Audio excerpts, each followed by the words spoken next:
Mr. President, Mr. Secretary General, Excellencies, more than 70 years ago, the founders of the United Nations instilled into the Charter their hope and aspiration to save succeeding generations from the scourge of war.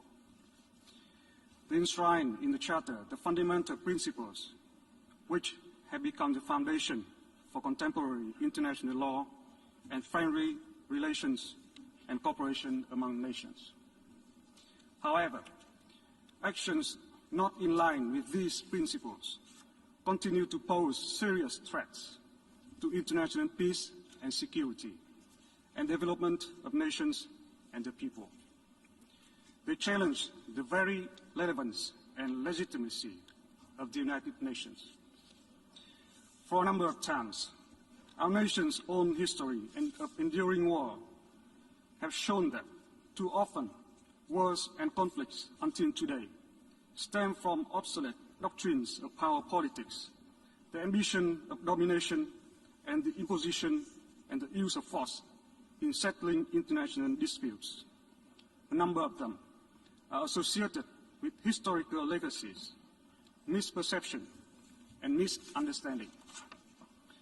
Vietnam understands firsthand that once broken out, wars and conflicts only cause enormous suffering to human beings and grave consequences for many aspects of the life of nations directly involved as well as of others. Against this backdrop, Vietnam has time and again underscored the importance of respect for international law and the UN Charter. All international disputes should be resolved by peaceful means based on the fundamental principles of international law and the United Nations Charter.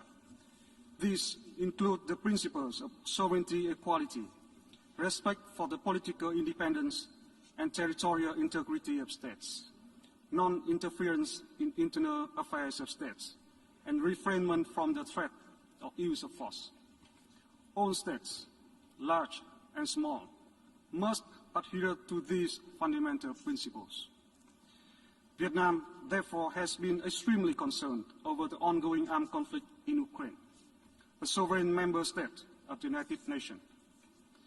Vietnam and other ASEAN member states issued a statement on this matter on the 26th February 2022. It is imperative now to exercise utmost restraint and immediate cease the use of force to avoid further casualties and losses, especially those of civilians. We call on all concerned parties to de-escalate tension, resume dialogue and negotiation through all channels, with a view to achieving long-term solutions that take into consideration the interest and concern of all parties.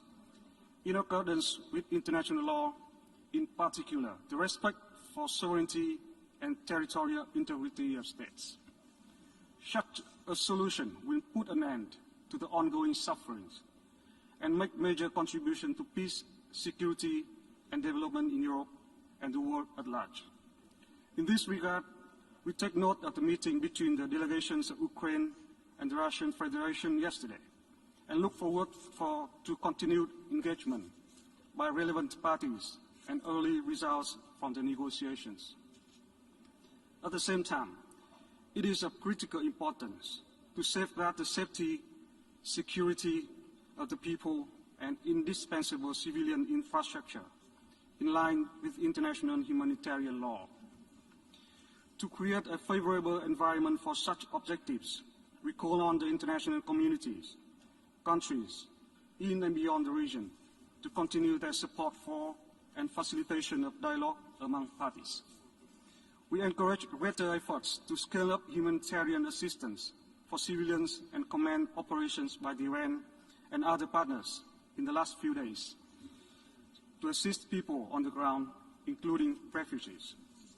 It is also essential to ensure safety and security for all foreign nationals living in Ukraine, including Vietnamese nationals, as well as the facilitation of their evacuation. I thank you.